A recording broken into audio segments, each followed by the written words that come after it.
এই দুনিয়ার পুরো জীবনটা এটা হচ্ছে লালসাময় একটা জীবন, লোভ, মরিচিকা, মায়াজাল। এই মায়াজালে আমরা আটকে আছি, ফলে মৃত্যুর কথা আমরা ভুলে গিয়েছি।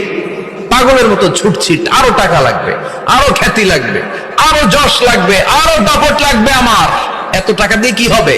এত সম্পদ দিয়ে কি হবে? এত ব্যস্ততা দিয়ে কি হবে তোমার? স্টপ, থামুন, অনেক হয়েছে। আন্না, থামুন, take a rest and think about death. Think that you have to go back to your Lord.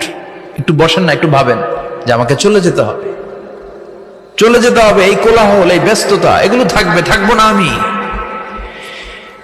সাইয়েদনা Omar Faruk বলেছেন, মুতু ক্বাবলা আন তামুতু, মরার আগে একবার মরো।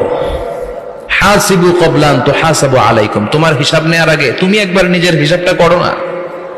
কাগজ বের করে একটু লিখো না কি কি ভালো কাজ করছিলা, যেগুলো দিয়ে নাজাতের ওসিলা হতে পারে। 1 2 3, আর কি কি আকাম কুকাম করছো দেখো না।